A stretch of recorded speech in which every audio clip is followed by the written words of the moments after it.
తిరిగి బీసీ న్యూస్కి స్వాగతం. గాదే సాయికృష్ణ కేసు విషయంలో కూటమి ప్రభుత్వం పోలీసు యంత్రాంగం అనుసరిస్తున్న వైఖరి అత్యంత దారుణంగా ఉందని వైసీపీ రాష్ట్ర అధికార ప్రతినిధి వంగవీటి నరేంద్ర ఆక్షేపించారు. ఈ కేసులో తొలి నుంచి సాక్ష్యాధారాలను పక్కా ప్రణాళికతో మాయం చేస్తున్నారని ఆయన గుర్తు చేశారు. తాజాగా కృష్ణలంక పిఎస్లో సీసీ ఫుటేజ్ మాయం అందుకు నిదర్శనంగా నిలుస్తుందని చెప్పారు. రాష్ట్ర ప్రభుత్వం నియమించిన ప్రత్యేక దర్యాప్తు బృందం సిట్ వల్లే ఎలాంటి ప్రయోజనం ఉండబోదని విమర్శించారు. ఈ కేసులో బాధితులకు న్యాయం జరగాలంటే సిబిఐకి అప్పగించాల్సిందే అని వంగవీటి నరేంద్ర తేల్చి చెప్పారు. ఆ టాస్క్ ఫోర్స్ అధికారులు ఎందుకు లేరు దీనిలో? మొదటి నుంచి కూడా మేము చెప్తున్నాం కదా, ఇది మా దృష్టికి దాదాపు 30 రోజులు దాటిన తర్వాత వచ్చింది.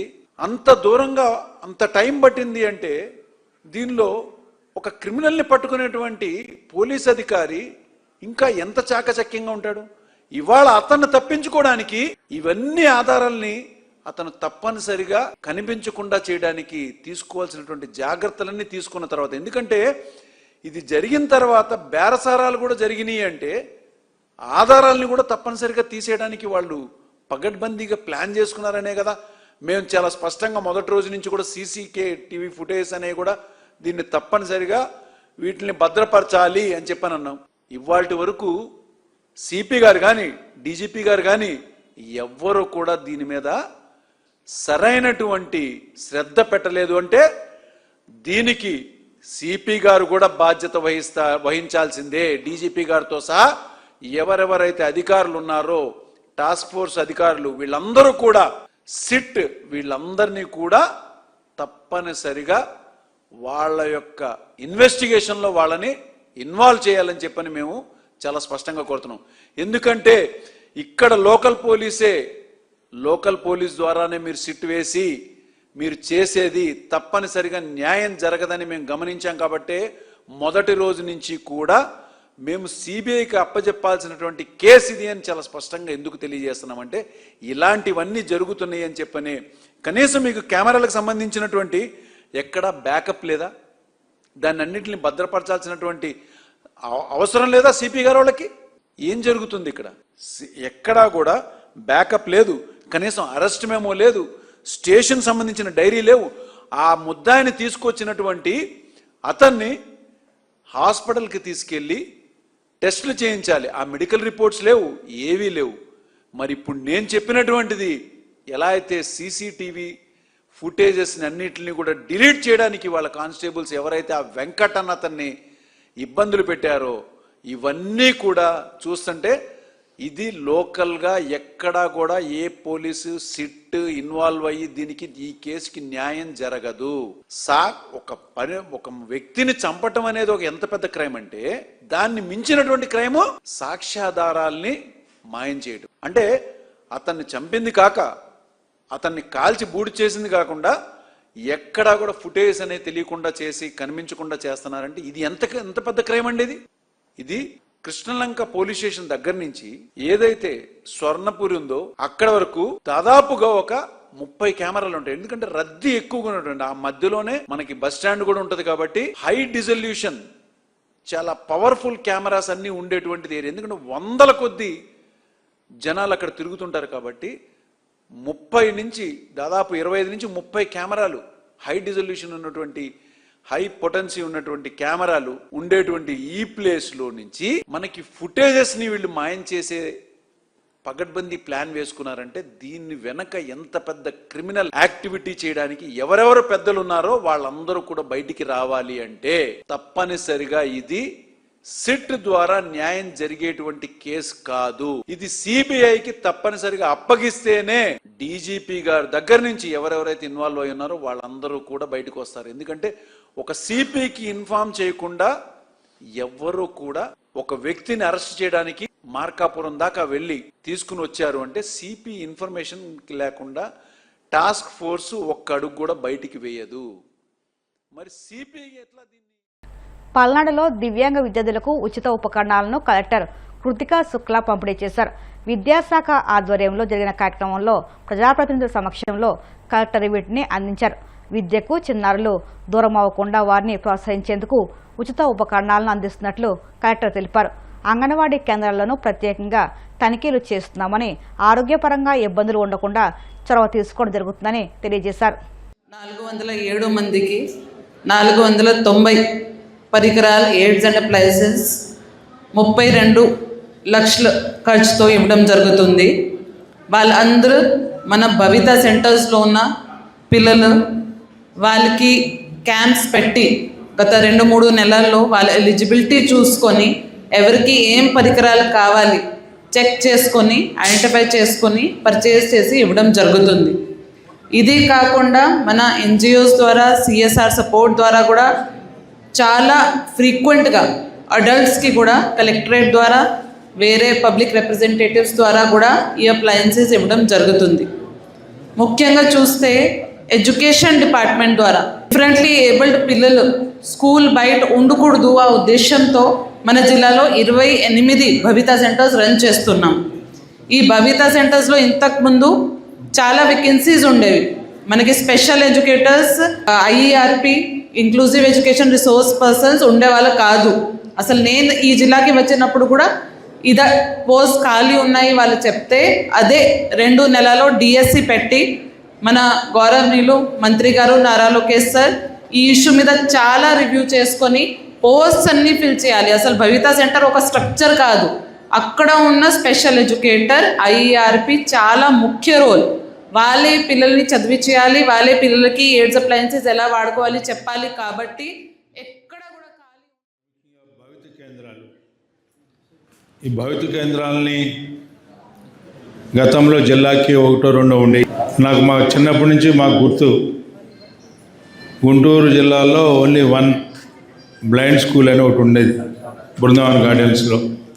తర్వాత మెల్లిమెల్లిగా వాళ్ళల్లో ఉన్నటువంటి సృజనాత్మకతని, వాళ్ళలో ఉన్నటువంటి నైపుణ్యాన్ని, అంగవైకల్యం అనేది అభివృద్ధికి అడ్డు కాకూడదు, మానసిక వికాసానికి అడ్డు కాకూడదు, వాళ్ళ తెలివితేటలని సమాజంలో పాలు పంచుకునే విధంగా నేను సైతం అనే భావన వచ్చేలాగా వాళ్ళని ముందుకు తీసుకెళ్ళడానికి ప్రత్యేకంగా ప్రభుత్వం కొన్ని కార్యక్రమాలు తీసుకొని దాంట్లో ప్రతి మండలానికి కూడా 28 మండలాలు ఉంటే 28 మండలాల్లో కూడా ప్రతి మండలంలో కూడా ఒక భవిత కేంద్రాన్ని ఏర్పాటు చేయడం కాకుండా అక్కడ వాళ్ళందరికీ కూడా ఆయాల్ని, అంతేకాకుండా ప్రతి భవిత కేంద్రంలో ఒక 2 టీచర్స్ని టోటల్ సపోర్ట్ని ఇవ్వటమే కాకుండా దాదాపు 490 మందికి ఈ రోజున ఈ ఉపకరణాలని ఇచ్చే కార్యక్రమం పెట్టుకోవటం. దేశ రాజధాని ఢిల్లీలోని జంతర్ మంతర్ వద్ద జూలై 1న మాల మహానాడు ఆధ్వర్యంలో దళిత క్రైస్తవులను ఎస్సీలుగా గుర్తించాలని కోరుతూ నిర్వహించనున్న భారీ ధర్నాకు ప్రతి ఒక్కరూ తరలి రావాలని మాల మహానాడు రాష్ట్ర అధ్యక్షుడు నన్నేటి పుష్పరాజ్ పిలుపునిచ్చారు. పశ్చిమ గోదావరి జిల్లా భీమవరం అంబేద్కర్ విగ్రహం వద్ద ధర్నాకు సంబంధించిన చలో ఢిల్లీ కరపత్రాలు విడుదల చేశారు. అనంతరం పుష్పరాజ్ మాట్లాడుతూ కేంద్ర ప్రభుత్వం దళిత క్రైస్తవులను ఎస్సీలుగా గుర్తించాలని డిమాండ్ చేశారు. రానున్న రోజుల్లో బాలకృష్ణన్ కమిషన్ దేశవ్యాప్తంగా పర్యటించి దళితుల మనోభావాలను గుర్తించి దళిత క్రైస్తవులను ఎస్సీలుగా గుర్తించాలని కోరారు. ఈ కార్యక్రమంలో మాల మహానాడు రాష్ట్ర కార్యదర్శి నేతల సోనరాజు, జిల్లా అధ్యక్షులు ఇంటి సుందర్ కుమార్, జిల్లా ఉద్యోగుల సంఘం అధ్యక్షులు నేతల సాల్మన్ రాజు, భీమవరం నియోజకవర్గ అధ్యక్షులు పిట్టా వినోద్ కుమార్, భీమవరం మండల అధ్యక్షులు సాదే ప్రసాద్, చాపత్తుల మిన్ను ప్రవీణ్, దాసరి చిరంజీవి తదితరులు పాల్గొన్నారు.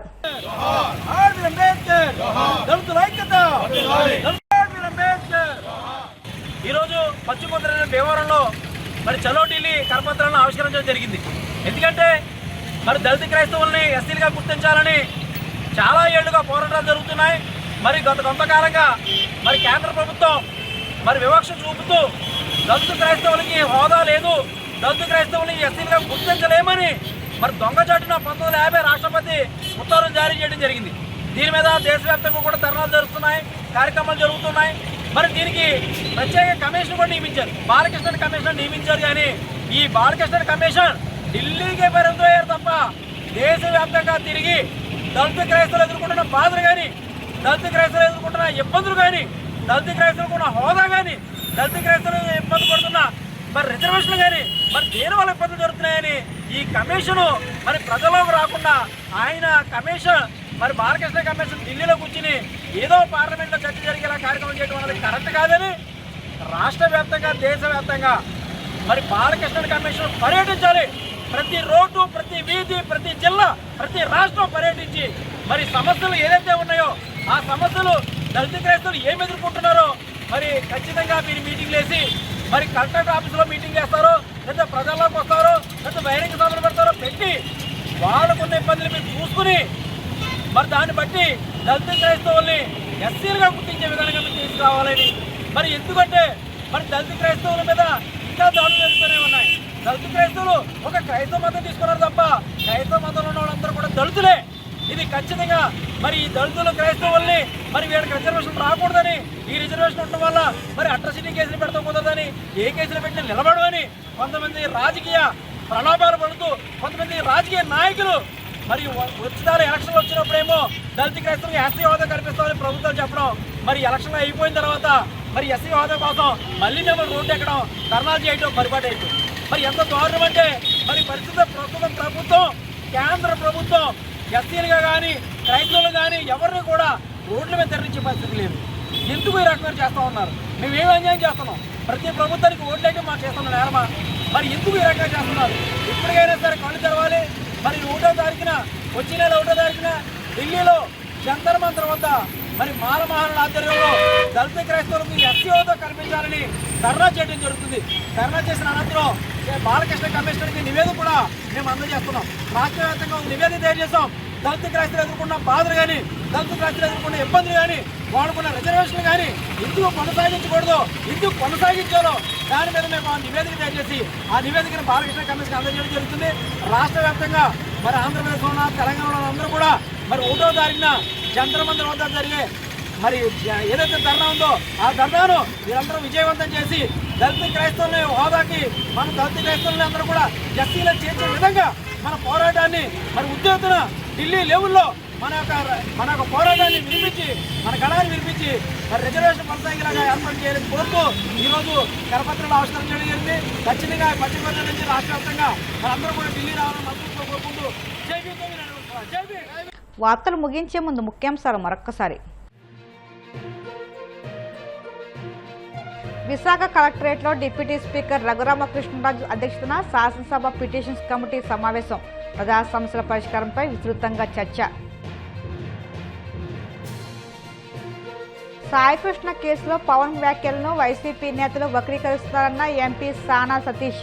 నేరస్తులకు కులం రంగు పొలమొద్దనే పవన్ చెప్పారని స్పష్టీకరణ. విజయవాడలో ఆత్మహత్య చేసుకున్న క్రాంతి కుమార్ కుటుంబాన్ని పరామర్శించిన వైసీపీ నేతలు. సిబిఐ దర్యాప్తు జరిపిస్తేనే బాధితులకు న్యాయం జరుగుతుందని వ్యాఖ్య. సాయికృష్ణ కేసు విషయంలో బాధితులకు న్యాయం జరగాలంటే సిబిఐకి అప్పగించాల్సిందే. వైసీపీ రాష్ట్ర అధికార ప్రతినిధి వంగవీటి నరేంద్ర డిమాండ్. ఈ వార్తలు ఇంత సమాప్తం. మరిన్ని వార్తల కోసం BCN digital YouTube channel, Facebook పేజీని ఫాలో అవ్వండి. అప్డేట్ వార్తల కోసం ప్లీజ్ సబ్స్క్రైబ్.